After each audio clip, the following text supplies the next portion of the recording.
மதுரை பெஞ்சு போட்ட உத்தரவு உங்களுக்கு நல்லா தெரியும் அப்படின்னு நினைக்கிறேன். அந்த உத்தரவு ரொம்ப தெளிவா குறிப்பிடுகிறது, எந்த விதமான டொமஸ்டிக் கேட்டிலும் குறிப்பாக மேய்ச்சலுக்காக அனுமதிக்கவே கூடாது அப்படின்ட்டு அந்த உத்தரவு மிக தெளிவாக சொல்கிறது. இந்த ஆர்டர் உங்களுக்கு நல்லா தெரியும்.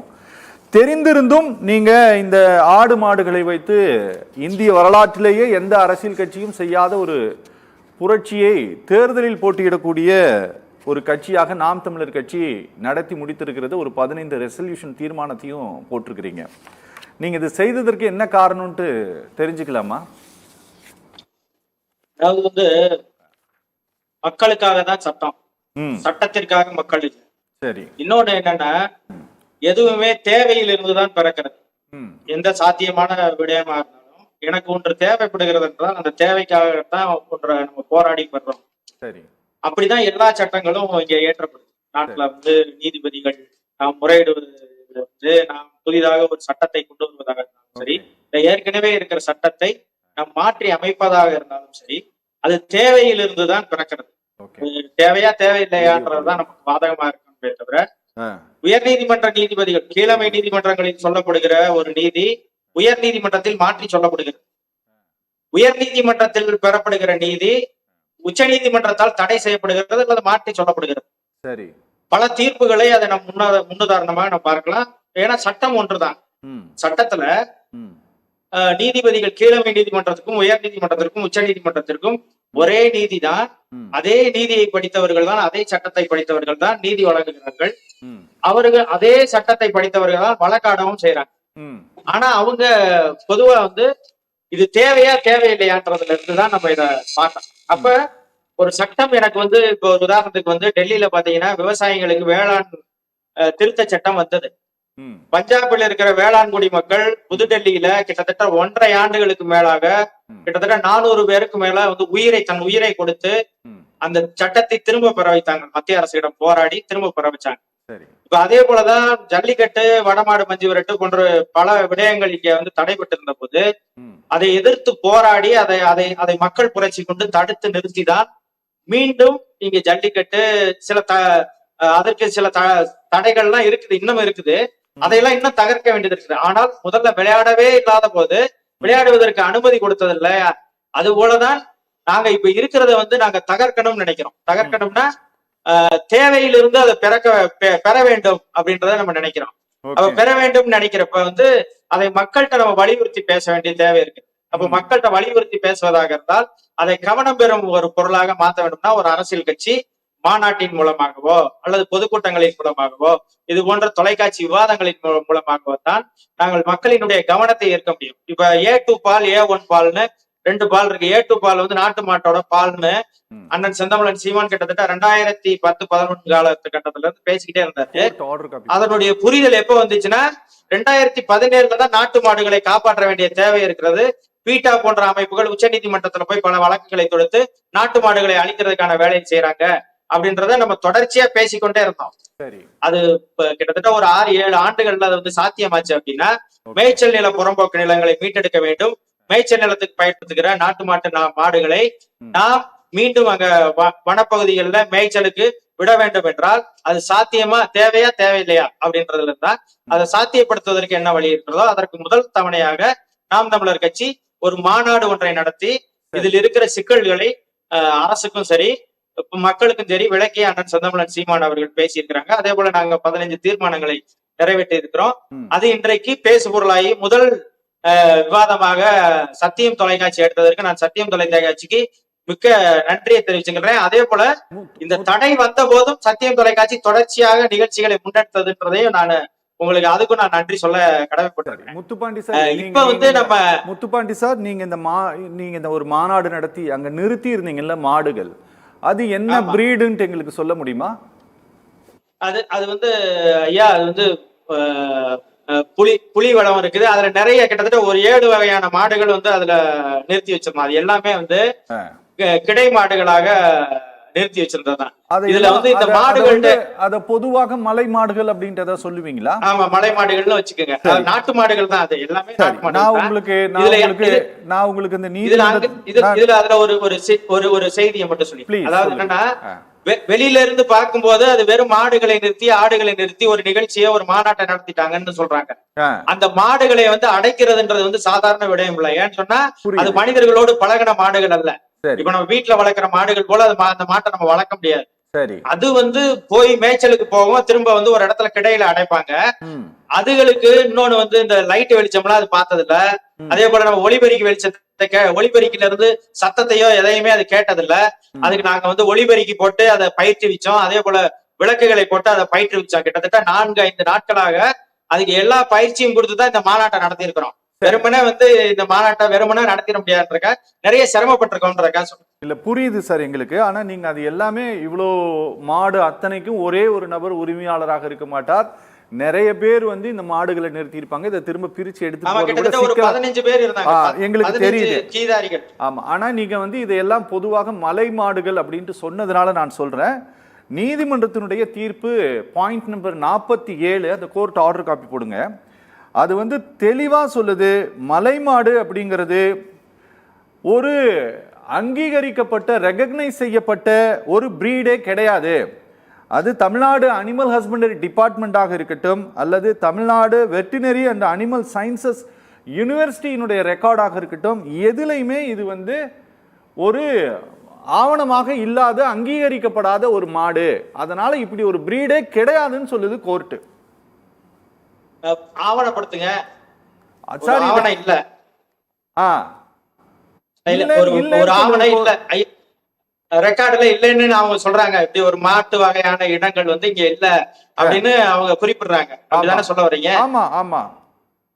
நாங்க வந்து இருக்கு, அது என்ன மாட்டினோம் அதுக்கு குறித்தான ரிசர்ச்சர் நீங்க என்ன மாதிரியான ஆய்வு செய்ய விரும்புறீங்க, அந்த மாடு சரியானதா இல்லையா, அதனால வந்து வேற எதுவும் இவங்க சொல்றது போல அங்க நீதிமன்றத்துல சொல்லப்பட்டது வந்து அது போடுற எச்சங்கள்னால வந்து நிறைய நோய்கள் பரப்பப்படுதுன்னு காரணம் எல்லாம் சொல்லியிருந்தாங்கன்னு நினைக்கிறேன்.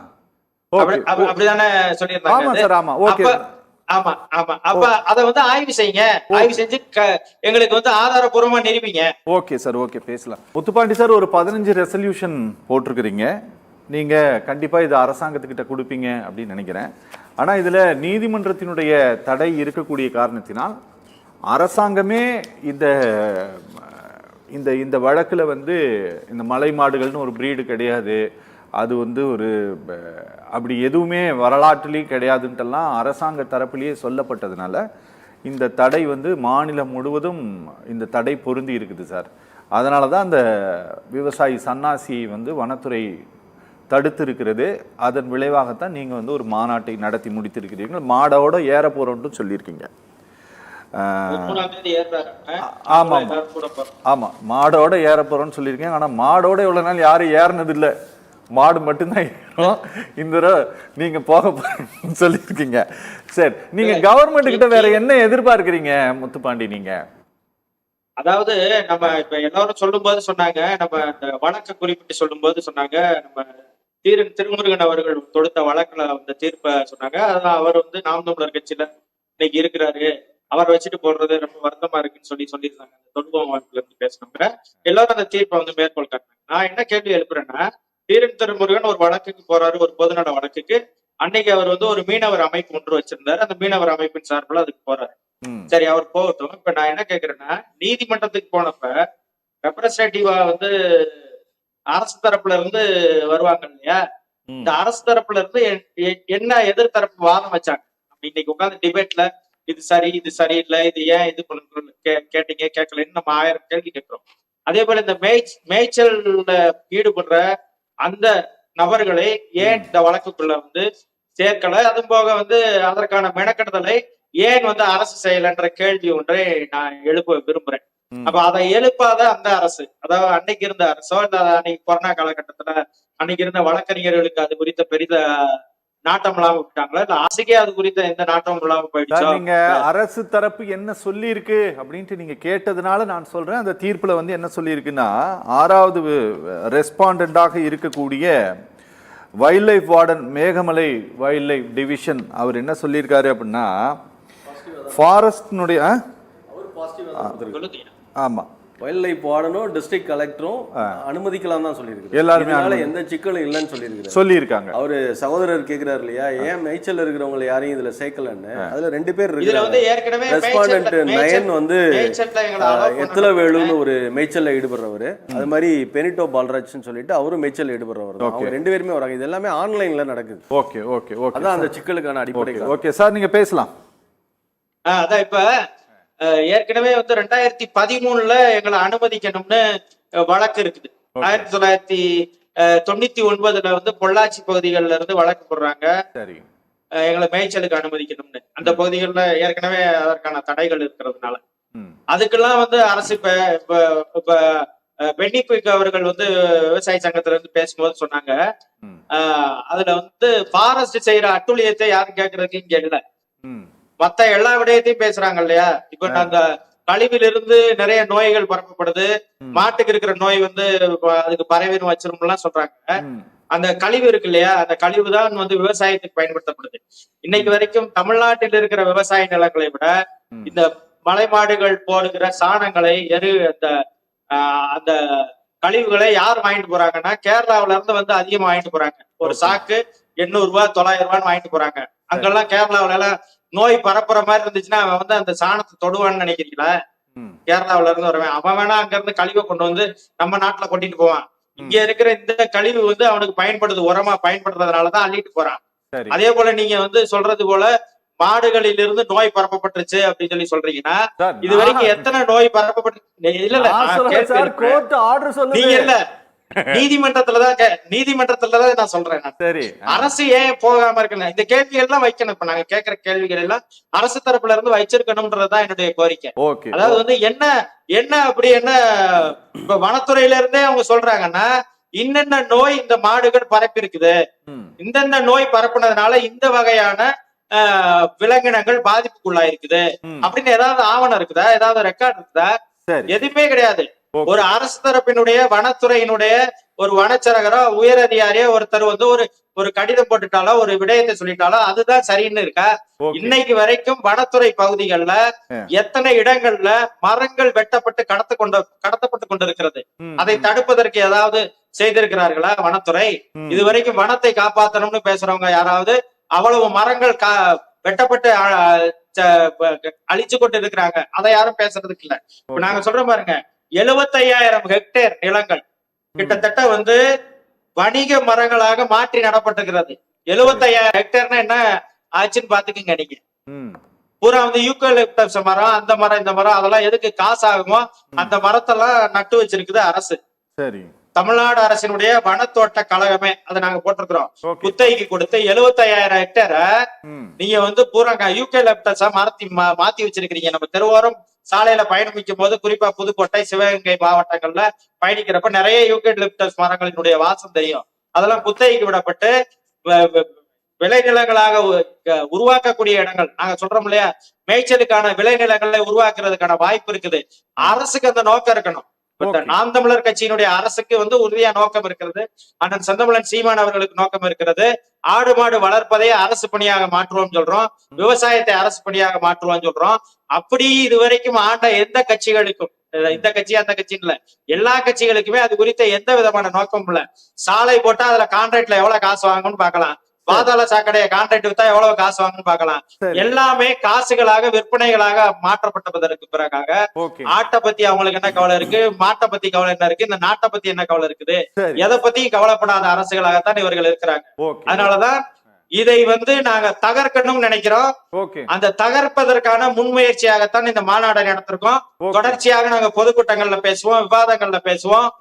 உறுதியாக இந்த தடையை தகர்ப்போம், அது வரைக்கும் போராடுவோம். என்னைக்கு தடை தகருதோ அது வரைக்கும் போராடுவோம். உறுதியாக இந்த மேய்ச்சல் நிலங்களை உருவாக்குவதற்கான நெருக்கடியை அரசுக்கு கொடுப்போம். மேய்ச்சல் நிலங்கள்ல இந்த மாடுகளை நாங்க ஓட்டிட்டு போய் கட்டாயம் மேய்ப்போம். அது எதுவும் மாற்றம் இல்லை. ஓகே ஓகே சார், இது வன உயிரினங்களுக்கு மட்டும் கிடையாது, ஒட்டுமொத்த வனத்தினுடைய சூழலுக்கே இது ஆபத்து அப்படிங்கிறது தான் நீதிமன்றத்தினுடைய தீர்ப்பில் சொல்லப்பட்டிருக்கக்கூடிய விஷயம். சார் எங்கேயாவது இங்க வந்து புரிதல் சிக்கல் ஏற்பட்டிருக்கா இந்த இந்த இந்த ஜட்ஜ்மெண்ட்ல? கண்டிப்பா சார். இப்போ அவரு திருமுருகன் அந்த வழக்கு தொடுத்தவர் பார்த்தீங்க அப்படின்னா அன்னைக்கு வேணா அவர் மீனவர் அமைப்புல இருந்திருக்கலாம். இன்னைக்கும் அவர் கூட வச்சுட்டே நீங்க இந்த மாநாட்டை நடத்துறதுன்றது முதல்ல எல்லாருக்குமான ஒரு பெரிய கேள்வியா தான் இருந்தது. இப்போ நம்ம தென் மாவட்டங்கள்ல அதுவே முதல்ல தப்பு. அது அப்படிப்பட்டவர்களை முதல்ல வச்சுக்கிட்டே நிகழ்வு பண்றது தப்பு. ஒண்ணு. ரெண்டாவது, இந்த வழக்குல வந்து இந்த ஜட்ஜ்மெண்ட் இல்லைன்னா மாடு சார் நீங்க ஏதாவது சொல்லணுமா முத்துப்பாண்டி சார் ப்ளீஸ்? ஆமா ஆமா, ஓயாம அதையே சொல்லிக்கிட்டு இருக்காங்க. அப்படி பேசுறதா இருந்தா 1976ல இருந்து பேசணும். திமுக வந்து ஆட்சியில இருக்கும் போது இங்க இருந்து எல்லாத்தையும் மத்திய அரசு கையில கொடுத்ததுல இருந்து பேச வேண்டியது இருக்கும். 1976ல இருந்து பேச வேண்டியது இருக்கும். ஒவ்வொன்றையா பேசணும். நம்ம தமிழ்நாட்டின் உரிமைகளை மொத்தமாக இழந்ததுல இருந்து பேச வேண்டியது வரும். மத்திய அரசின் கையில வனத்துறையை கொடுத்துட்டு சும்மா இங்க பொம்மையா இருக்குது தமிழ்நாடு வனத்துறை. எல்லாத்தையும் கொண்டு போய் மத்திய அரசின் கையில அதிகாரத்தை கொடுத்துட்டு கிட்டத்தட்ட 20 ஆண்டுகளுக்கு மேலாக வந்து மத்திய அரசுல இடம்பெற்றிருந்த திமுக இதுவரைக்கும் ஒன்று உரிமையை கூட பெற்றுக் கொடுக்கல. மாநில சுயாட்சியின் வாயிலேயே பேசும். அப்படி பேசுற 1976ல இருந்து பேசணும். வெறும் தீரன் திருமுறை வழக்கை மட்டும் பத்தி பேசக்கூடாது. எத்தனையோ வழக்குகள் நடந்து கொண்டிருக்கிறது. அதாவது வந்து இப்ப நம்ம சொல்ல விரும்புறது என்ன அப்படின்னு பாத்தீங்கன்னா, அரசுக்கு இது குறித்த நோக்கம் இருக்கணும். அதாவது வந்து தமிழ்நாடு அரசு, அது திமுகவா இருக்கட்டும் அதிமுகவா இருக்கட்டும், கட்சி பாகுபாடு இல்லாமல் இந்த மேய்ச்சல் நிலங்களை பாதுகாக்க வேண்டியதும் அதை வந்து மேய்ச்சலுக்கு ஈடுபடுத்துறதுக்கு அவர்களை அனுமதிக்க வேண்டிய தேவையும் இருக்கிறது. குறிப்பாக 2026 இந்த சட்டமன்ற தேர்தலில் 2 கட்சிகளும், அதாவது வந்து திமுகவும் அதிமுகவும் இதை வந்து வாக்குறுதிகளா கொடுக்கணும், இந்த மக்களுக்கு கொடுக்கணும். அதே போல வந்து இப்ப இருக்கிற அரசு இந்த வழக்கை எடுத்துட்டு போகணும்னு நான் முறையிடுறேன். அப்படி இல்லைன்னா அடுத்து வர்ற அரசு எந்த அரசோ அந்த அரசை எடுத்து